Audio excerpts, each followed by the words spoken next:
Hello dear students, today again welcome all of you at our YouTube channel Maths by HL sir। आज हमारा chapter number 6 trigonometric ratio त्रिकोणमितीय अनुपात जिसके बारे में हम डिस्कस करेंगे। आज हमारा ये स्टार्टिंग है, इससे पहले हमने टेबल बनाना सिखाया था आपको। तो अब बच्चा देखो हमारे पास जो क्वेश्चंस हैं वो कैसे आते हैं। मैंने उस टेबल के साथ में जो रेशियो हमारे पास होता है ट्रिग्नोमेट्रिक रेशियो, उसकी एक स्पेसिफिक एंगल के लिए वैल्यू निकालना भी बता दिया। एक विशेष मान के लिए कोण जो होता है, यहाँ पर मैं आपको अभी क्वेश्चन स्टार्ट करके बताता हूं क्योंकि ये चैप्टर बहुत ही छोटा भी है और बहुत अच्छा भी है। ठीक है, तो देखो क्वेश्चन है आपके सामने। फर्स्ट है find value of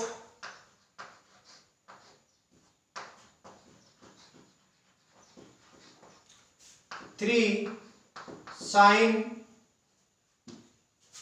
30 plus minus 4 sine cube 30 यानी आपको मान ज्ञात करना है। फाइंड वैल्यू का मतलब इसका मान ज्ञात कीजिए आपको। ठीक है, मान ज्ञात करना है, इसका मान ज्ञात करना, यू समझ लिया। ठीक है, तो देखिए बेटा, देखिए हमारा बेटा मेथड जो रहेगा वो क्या है।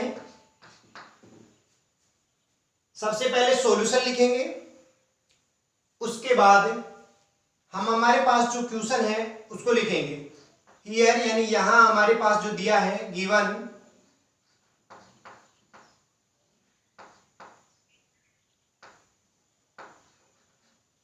Is 3 sine 30 minus 4 sine cube 30। Okay, अगले स्टेप यानी यहां जो हमको दिया है वो लिख लिया, उसके अगले स्टेप में नीचे इक्वल टू का साइन लगाएंगे। मैं बेटा पहले कह देता हूं, सभी बराबर का चिन्ह जरूर लगाएंगे यहां पर, क्योंकि आपको सिर्फ मान ज्ञात करना, यदि प्रूव करना होता, सिद्ध करना होता तो आपके ये एक साइड इसके साथ में और आती, यानी कि बीच में इक्वेशन बन के आती, इक्वल का साइन लगता। 3 sine theta minus 4 sine cube theta. अगर किसी को ये फॉर्मूला याद है तो उससे हो सकता है, लेकिन ये हमारे 10th स्टैंडर्ड पर नहीं आता है। तो देखो बेटा सबसे इजी है, जब हमको दो टाइप के क्वेश्चन इसमें पूछे जाएंगे, या तो x की वैल्यू ज्ञात कीजिए, उस कंडीशन में भी आपके समीकरण होगा दिया हुआ तो या का चिन्ह लेके चलना पड़ेगा आगे, और ये मैंने बता रखा है। और यहाँ पर सिर्फ मान ज्ञात करने के लिए गए तब सिर्फ आपको उस जो भी आपको दे रखा है क्वेश्चन उसके सामने बराबर का चिन्ह लगा ले। ओके, तो देखो 3 इंटू सारणी में आपको देखना पड़ेगा कि साइन 30 डिग्री का मान क्या है। सारणी बनाना आ गया आपको, सो पहले सारणी बनाए जब भी आप इस चैप्टर के क्वेश्चन सोल्व कर रहे हैं, और उसके आफ्टर आप जो है यहाँ पर क्वेश्चन स्टार्ट करें। साइन 30 डिग्री का मान होता है बेटा 1/2, तो ये 1/2 आ जाएगा। 3 के साथ में साइन 30 आ रहा है, मतलब यहाँ पर क्या है, मल्टीप्लाई है। ठीक है, तो यहाँ पर चाहो तो आप सीधा भी लिख सकते हो ऐसे कि 3 इंटू 1/2, फिर माइनस का चिन्ह लगा लो, 4 लिख लो। 4 के मल्टीप्लाई में क्या है बेटा, साइन 30 के ऊपर क्यूब लगाया है। साइन 30 के ऊपर क्या लगाया है, क्यूब लगाया है। तो देखिए ध्यान से, साइन 30 की वैल्यू कितनी है, 1/2, और उस वैल्यू के ऊपर साइन 30 डिग्री का जो मान है उसके ऊपर आपको घात 3 लगानी है, पावर 3 लगानी है। ओके, अब इसको हम कैलकुलेट करते हैं। देखिए कैलकुलेशन है हमारे पास 3 इंटू 1, 3/2 माइनस 4 इंटू 1 का क्यूब कितना हो जाएगा बेटा, 1। तो हम यहां पर 1 पुट कर लेंगे, नीचे 2 का क्यूब कितना हो जाएगा, 8, वो यहां पर आ जाएगा। ओके, अब हम एलसीएम लेंगे, इसके पास 2, और चाहे तो देखो अभी यहां पर काट भी सकते हैं, कैंसिल भी हो रहा है। 4 1 जा 4, 4 2 जा 8, यानी मैं इसको लिख सकता हूं 3/2 माइनस 1/2।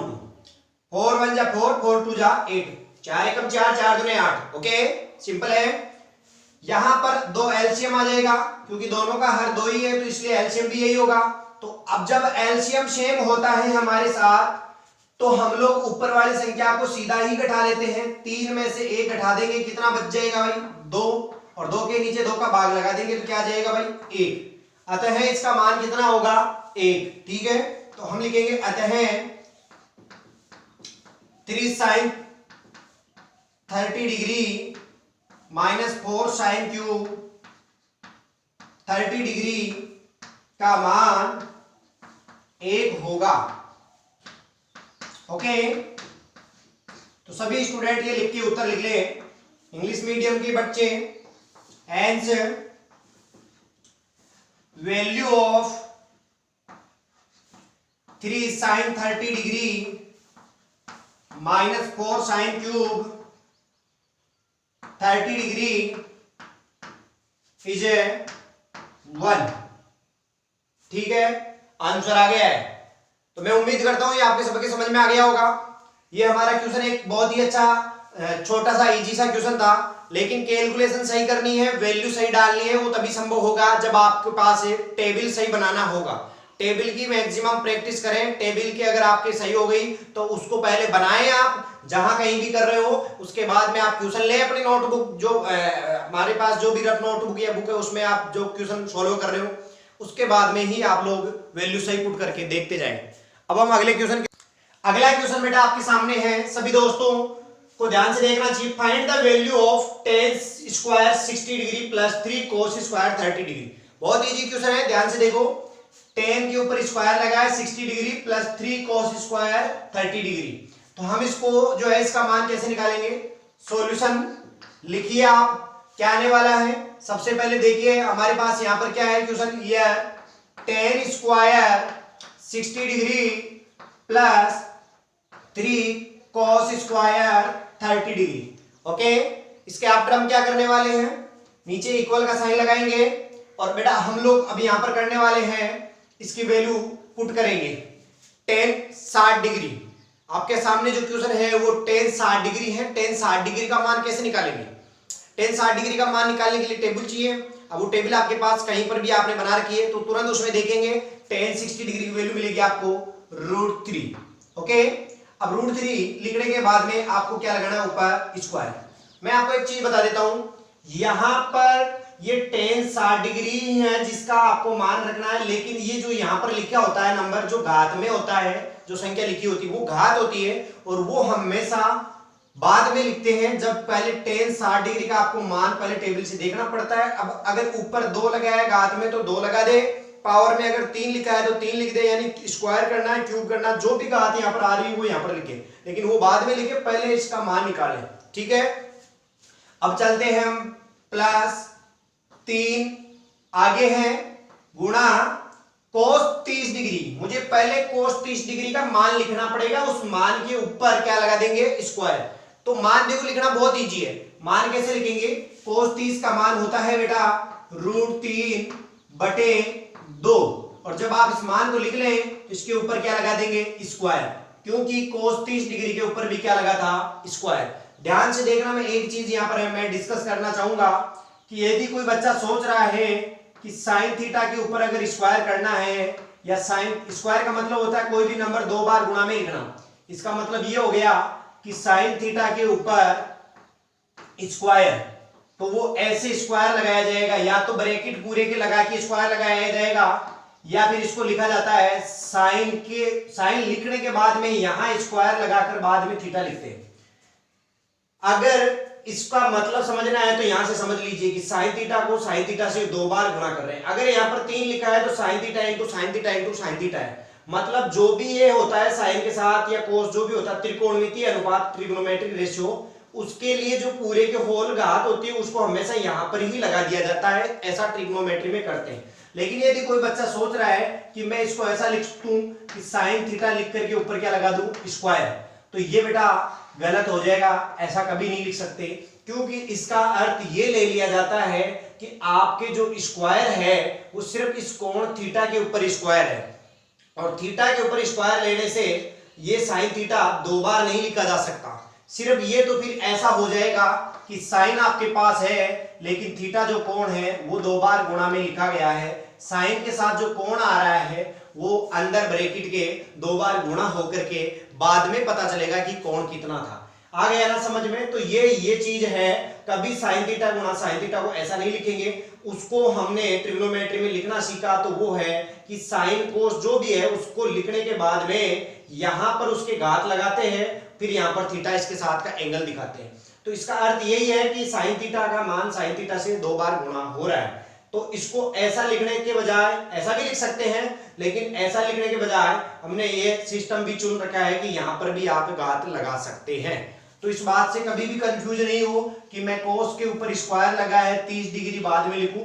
कोस 30 डिग्री को आपको देखना है सीधा सीधा और उसका मान जो भी है वो लिखे, फिर ब्रैकेट ऊपर लेकर ब्रैकेट के जहां घात लगनी चाहिए वहां पर ये घात का जगह है और वहां पर 2 है तो 2 लगा दे, 3 है तो 3 लगा दे, जो भी घात है वो लगा दे। अब हम आगे का काम स्टार्ट रखते हैं। यहां पर अगले पद की बात करूं तो बराबर के नीचे बराबर आ जाएगा, इक्वल के नीचे इक्वल, √3 का √3 का स्क्वायर, √3 का स्क्वायर मैं समझता हूं कि 3 हो जाएगा, सभी बच्चे समझदार हैं। फिर प्लस 3 के इंटू में √3 का स्क्वायर 3 होगा और 2 नीचे है तो 2 का स्क्वायर 4 होगा। ऊपर की संख्या का स्क्वायर ऊपर कर लीजिए, नीचे की जो हर वाली संख्या है डिनोमिनेटर उसका स्क्वायर नीचे कर दीजिए, है ना। अब आपको ये देखना होगा कि इस 3 के नीचे कुछ नहीं है, मतलब मैं इस 3 के नीचे कुछ नहीं है तो हर एक समझ सकता हूं, यानी डिनोमिनेटर इसका 1 है, प्लस 3 इंटू 3 कितना होगा 9, नीचे क्या आ जाएगा 4। अब आपको इनको जोड़ना है और इनको जोड़ने के लिए आपको एलसीएम लेना पड़ेगा, क्योंकि दो अलग अलग फ्रैक्शन जो भिन्न होती हैं उनको जोड़ने के लिए हमेशा आपको क्या लेना पड़ेगा, जो है एलसीएम लघुत्तम लेना पड़ेगा। अब हम बात करें कि अगले स्टेप में यहां यही कर देता हूं मैं, एलसीएम कितना आ जाएगा 4, 1 और 4 का एलसीएम कितना होगा 4। और अब हम बात करें कि यहां पर जो नंबर है वो ऊपर ऐसे कैसे लिखा जाता है और उसके मल्टीप्लाई में क्या आएगा वो आपको सोचना चाहिए कि नीचे वाला जो नंबर है उसको ले जाकर एलसीएम को डिवाइड करेंगे, 4 में इस संख्या का भाग लगाएंगे। यहां पर कितना है जो भी है, यहां पर 1 है तो 1 का भाग 4 में कितने बार जाएगा 4 टाइम चला जाएगा, यानी 4 आ जाएगा। और प्लस का चिन्ह आगे आ रहा है वो लगा ले, फिर 9 लिखे और इंटू का चिन्ह लगा ले। 9 लिखने के बाद में इंटू का चिन्ह लगाकर जो भी नंबर आएगा उसका वेट करें, क्योंकि इसके नीचे वाले नंबर को अभी आपको एलसीएम के पास लाकर डिवाइड करना है, भाग लगाना है। तो ये 4 है और इस 4 का भाग इस एलसीएम 4 में लगाएंगे तो 1 आएगा। नंबर 2 मैंने आपको पहले इजी पैटर्न भी बता रखा है, यदि आप दो संख्याओं का एलसीएम लेते हो और यदि वो एलसीएम इन दोनों ही हरों का गुणा है, डिनोमिनेटर्स का मल्टीप्लाई आ जाता है, तो आप बिना सोचे समझे इन दोनों को गुणा में यहां लिख दो, फिर जो चिन्ह है वो लगा दो, फिर इसको इसके गुणा में लिख दो, तुरंत प्रभाव से। आपका कोई एक्सक्लूजन गलत नहीं होगा, बस ध्यान ये रखना है कि इन दोनों का जो गुणा आएगा, दोनों हरों का डिनोमिनेटर्स का मल्टीप्लाई, वो ये एलसीएम है या नहीं है। अगर होगा तो आपको सीधो क्रॉस मल्टीप्लाई करके लिख लेना है। इससे पहले भी मैं कई क्वेश्चन में बता चुका हूं। 3 चौक 12 होता है और 12 में 9 एकम 9 होता है, 12 में 9 जोड़ेंगे तो हमारे पास 21 बटे नीचे आ जाएगा 4। आप 21/4 लिख करके भी उत्तर लिख सकते हैं, और यदि आप इसको मिक्स फ्रैक्शन में मिश्र भिन्न में बदलना चाहें, ये एक भिन्न है जिसको मिक्स फ्रैक्शन में बदलना चाहें, ये अनुचित भिन्न है।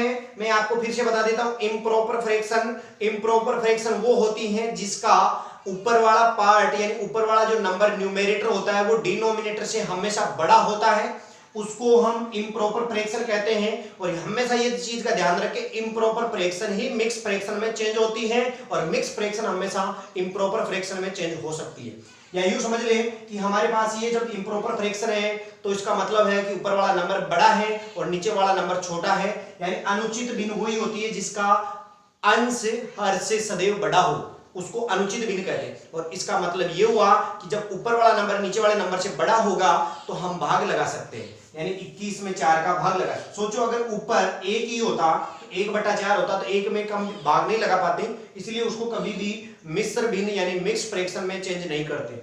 अब हम बात करें 21/4 को, अगर जब आपको मैं ये भी बता देता हूं बदलते कैसे, क्योंकि बच्चों को आना चाहिए, बहुत छोटी क्लासों की बात है, लेकिन फिर भी ये बता देता हूं। 4 का भाग आपको 21 में लगाना है, ये रफ यूज बता रहा हूं। 4 का भाग 21 में लगाएंगे तो कितने बार जाएगा 5 बार, 4 पंजे 20 होता है, 4 5 जा 20, और जब आप घटा लेंगे तो 1 आपके पास आ जाएगा।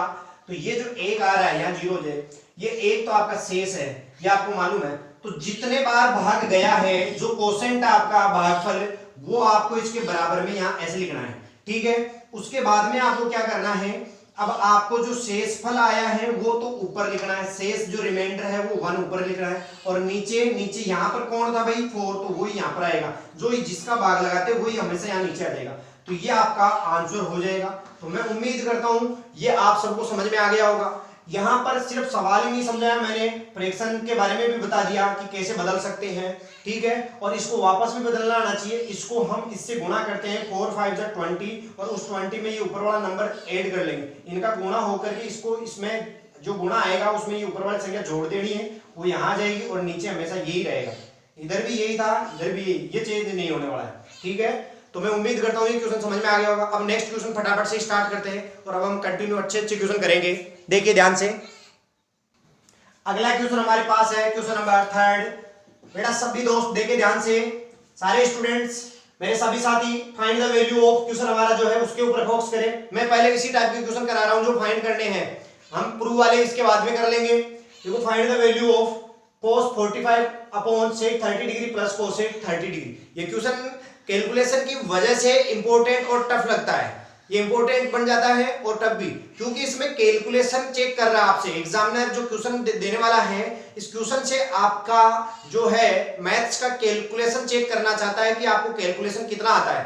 अगर इस क्वेश्चन में की बात करें तो ट्रिग्नोमेट्रिक रेशियो का इतना ही काम है कि यहाँ पर इनकी वैल्यूज डाल दो, और वो कोई भी बच्चा डाल देगा टेबल देखकर। लेकिन उसके आगे जब सोल्व करके उसको छोटा करते हैं, जैसे कैलकुलेशन करते हैं, गणना का काम होता है, वो हमारे से हर किसी बच्चे से होगा नहीं, उसमें बच्चा गलती करता है। इसमें ये जो कैलकुलेशन है वो थोड़ी लंबी पड़ रही है, और इसमें प्रमेय है, प्रमेय संख्याएं कुछ दोनों मिला के हैं, यानी रेशनल और इरेशनल नंबरों का कॉम्बिनेशन है, तो उनको प्लस करना, मल्टीप्लाई करना, ये सब जो है वो इसमें है। तो सीधी सी बात है, इस क्वेश्चन की इंपॉर्टेंस आपके समझ में आ गई होगी कि कैलकुलेशन है। तो आज आइए देखिए कि कैलकुलेशन ऐसी क्या है, जो हमने अभी तक कैलकुलेशन तो पढ़ चुके हैं, 10th में कैलकुलेशन नहीं पढ़नी होती है, कैलकुलेशन आपको पहले से आती है, प्लस माइनस करना सारा। तो फिर भी देखते हैं कि यहाँ पर होगा क्या। तो देखिए हमारे पास यहाँ पर क्वेश्चन है, here cos 45 degree upon sec 30 degree plus cosec 30 degree. Okay, इस क्वेश्चन में करना क्या है, सबसे पहले ऊपर वैल्यू पुट करेंगे, putting the value of trigonometric ratios. आप लिख सकते हैं यहाँ पर पुटिंग, या यहाँ पर लिख सकते हैं now putting the value of trigonometric ratios. अब हम यहाँ पर मान रखने पर त्रिकोणमितीय अनुपात का मान रखने पर ऐसे लिख सकते हो, ठीक है। cos 45 का मान होता है बेटा 1/√2, जिसको आप लिख ले आराम से। मैं एक चीज बता देता हूं कि इन क्वेश्चंस को सही करना है तो एक मेथड बता ले, यही क्वेश्चन नहीं, मैथ्स का हर इस टाइप का क्वेश्चन, जितने भी कैलकुलेशन में टफ पड़ने वाले सारे क्वेश्चन है, वो हमेशा जो है आपके राइट हो जाएंगे। वो एक ही कंडीशन पर कि आपके पास जो भी मटेरियल है उसमें जब आप नीचे लिखते हो तो बराबर का जो चिन्ह लगा रहे हो उसके बराबर के बिल्कुल बीचों बीच सीध में वो लाइन खींचे जो मेन भाग की लाइन यहाँ पर आपको क्वेश्चन में दे रखी है, मुख्य भाग वाली लाइन, क्योंकि ऊपर आपके पास अंश ये है, पूरा हर ये है इस समय। तो इस समय आपके भाग की लाइन को इसके बराबर के सामने लिखे। बाकी यहाँ पर भी हम देखा जाए तो भाग की लाइन इन दोनों के बीच में भी है, ये वाली जो इसका मान आया, तो इनको हम मिलाए नहीं कि इनको भी इसको भी इतना ही खींच दे, कई बच्चे ये गलती करते हैं। सो इस बात का ध्यान रखें। sec 30 का मान, sec 30 का मान होता है बेटा 2/√3। सभी दोस्त sec 30 का मान कितना होगा 2/√3, प्लस का चिन्ह लगा देंगे। cosec 30 का मान कितना होगा, cosec 30 का मान 2 हो जाएगा, 2, ठीक है। और आपके नीचे कुछ नहीं है तो बट्टे में मैं क्या लिख देता हूं 1। ओके, कोई दिक्कत तो नहीं है। अब हम बात करते हैं कि अब अगले स्टेप में क्या करें। ये तो हाँ हमारा इस चैप्टर का काम, इस चैप्टर में हमने सीखा था ट्रिग्नोमेट्रिक रेशियोज की वैल्यू निकालना, वो हमने यहाँ पर पुट भी कर दी है। अब हमारा जो काम बचा है वो कैलकुलेशन का, गणना का। तो देखते हैं, वही बराबर लगाएं और उस लाइन को जो है मेन भाग की लाइन जो है, भाग जिससे करना था, इसको इससे भाग लगाना था, डिवाइड करना था, वो जरूर लाइन आप पहले खींच ले। अब आपको ऊपर तो कुछ नहीं करना है क्योंकि एक ही नंबर है, एक ही संख्या है, तो उसका कुछ नहीं कर सकते। लेकिन नीचे दो संख्याओं को क्या कर रहे हैं, जोड़ रहे हैं। हर में दो संख्याएं जुड़ रही है, तो ये दोनों ही क्या है, भिन्न है, यानी फ्रैक्शन है। और इनको जोड़ने के लिए आपको क्या करना पड़ेगा, आपको ऐसे दो नंबरों को ऐड करने के लिए एलसीएम लेना ही पड़ेगा। तो मैं लघुत्तम ले लेता हूं नीचे, तो नीचे दोनों का लघुत्तम ले रहे हैं, इसका और इसका लघुत्तम ले रहे हैं। जब भी लघुत्तम लेते हैं तो एक लाइन आपको बड़ी करके, दोनों की बजाय ये और ये दोनों डिवाइड की लाइन है ना, इनको थोड़ा बड़ा कर देते, दोनों का एक साथ काम हो रहा है। अब दोनों का एलसीएम क्या आएगा, √3, और 1 का एलसीएम हो जाएगा √3। ओके, √3 और 1 का जो लघुत्तम है एलसीएम वो कितना होगा √3। अब हम बात करते हैं दोनों का गुणा कर बात करूं तो गुणा भी तो √3 ही होगा। जब मल्टीप्लाई √3 हो रहा है एलसीएम √3 आ रहा है, इसका मतलब हम इनको ऊपर जब लिखेंगे तो क्रॉस मल्टीप्लाई करके लिख लें तो 2 1 जा 2 ये हो गया, प्लस का चिन्ह लगा लो 2 × √3 तो 2 √3 आ जाएगा, 2 √3 आएगा। समझ में आ गया होगा। ऊपर ये भी भिन्न है फ्रैक्शन है, नीचे भी ऐसे फ्रैक्शन टाइप का है, तो इसको इससे डिवाइड करना है। तो अभी रुकिए हम एक काम और कर लेते हैं, वो क्या देखिए ध्यान से कि हम लोगों को अगले स्टेप में क्या करना है। मैं नीचे से 2 कॉमन ले सकता हूं, बाकी को तो ऐसे लिखना है। ये देखो ये लाइन मैंने ड्रॉ कर दी है जो मेन भाग की लाइन है, मेन डिवाइड वाली। ऊपर 1/√2 लिख लेंगे, नीचे जो है इन दोनों में से ऊपर 2 कॉमन ले सकते हैं और अंदर क्या हो जाएगा 1 + √3 ओके, और नीचे क्या आ जाएगा √3। मैं समझता हूं यहां तक आपके समझ में आ गया होगा। अब हम देखते हैं बेटा आगे क्या हो रहा है।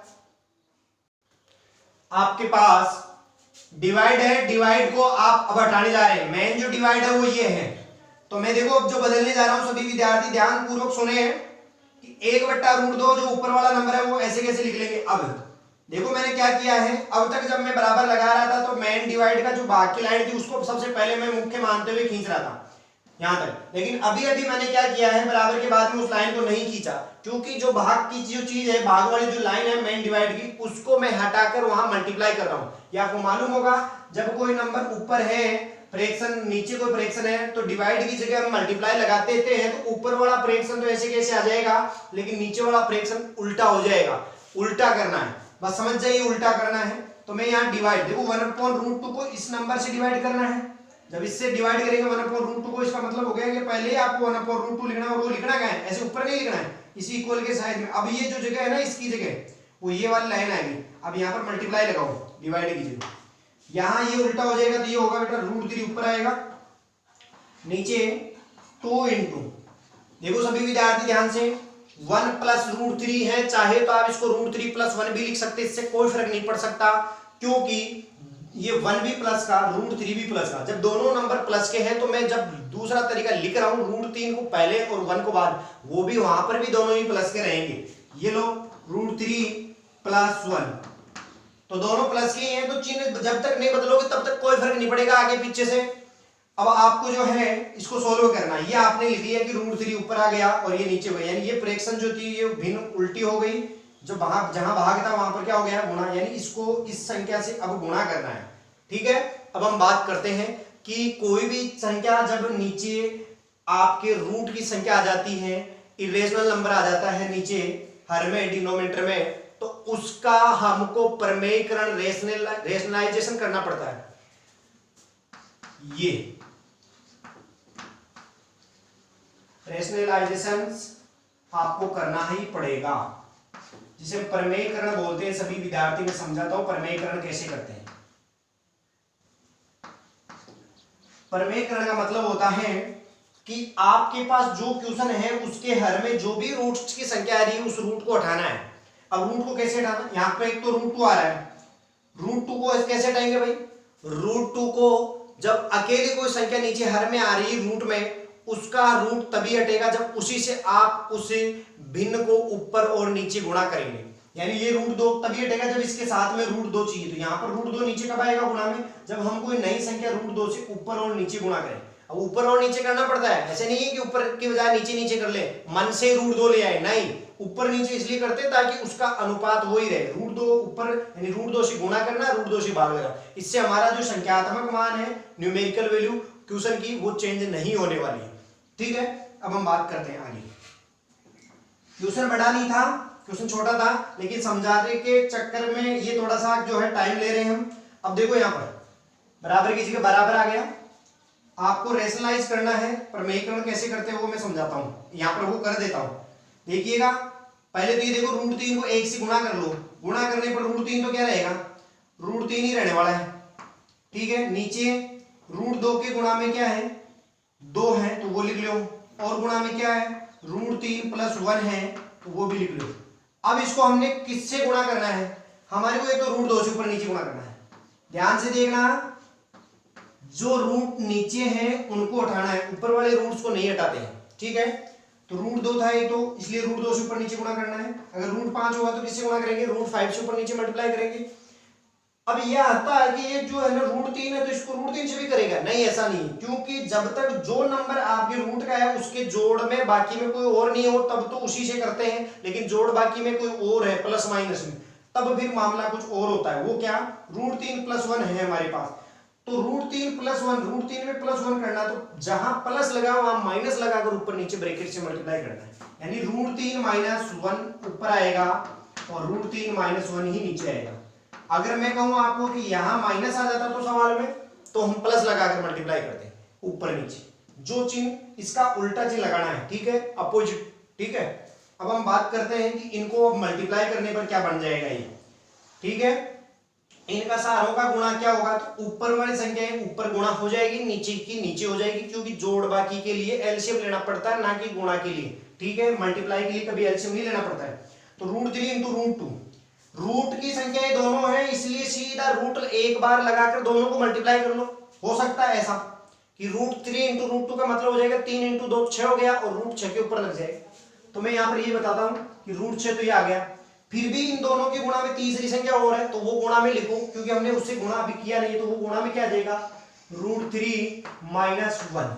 और नीचे क्या आने वाला बेटा, नीचे ध्यान से देखिए, 2 भी गुणा में है, रूट 2 भी गुणा में, उसके गुणा में ये भी है, ये भी है, सब गुणा होगी, तो एक एक को गुणा कर लेते हैं, फिर लास्ट में सबका गुणा हो जाएगा। तो देखो पहले मैं करता हूँ रूट 2 का रूट 2 से गुणा, पहले इन दोनों का गुणा देख लो, रूट को रूट 2 से गुणा करेंगे तो रूट हट जाएगा, मतलब हमारे पास 2 हो जाएगा, इन दोनों का रिजल्ट 2 हो गया। अभी 2 हमारा जो है वो भी तो गुणा ही होगा, तो 2 को अब गुणा करेंगे 2 से, भाई आपस में सारी गुणा करनी है, पहले इन 2 का गुणा होकर के 2 आया, फिर वो 2 हमारे इन 2 से गुणा हो जाएगा, तो 2 दूनी क्या हो गया 4, तो मैं इनका ही गुणा करता हूं, तो ये 4 तो मैंने यहां पर लिख दिया, और मल्टीप्लाई में देखो अब रह गए इसके, क्योंकि जो 4 आया इनका रिजल्ट वो भी इनके साथ में बच्चों के साथ में मल्टीप्लाई होगा, इसलिए 4 के बाद में मल्टीप्लाई का साइन लगाया मैंने, गुणा का 4 के बाद में इन दोनों का गुणा भी कर लेता हूं एक जगह, जो इनका रिजल्ट आएगा वो 4 के गुणा में और आ जाएगा, क्योंकि गुणा सारे होंगे। तो root 3 plus 1 into root 3 minus 1, a plus b bracket में इंटू a माइनस बी, ये जो गुणा होता है वो a square minus b square होता है, ये सर्वसम्य का आइडेंटिटीज है, फॉर्मूला है जो आप पढ़े होंगे। तो रूट 3 का स्क्वायर कितना हो जाएगा बेटा 3, क्योंकि a का स्क्वायर, a हमारा रूट 3 है, b क्या है 1 है, तो रूट 3 का स्क्वायर कितना हो जाएगा 3, और उसके बाद में माइनस का चिन्ह आता है a square minus b square, याद रखिए वो, और दूसरा 1 का स्क्वायर क्या हो जाएगा 1। अब आप ध्यान से देखिएगा कि इन सब का गुणा आपने यहां पर लिख दिया, इन तीनों का गुणा जो बना यहां पर उसके गुणा में फिर इनको और रख दिया ताकि ये और बचा हुआ गुणा आपस में सारे हो जाए।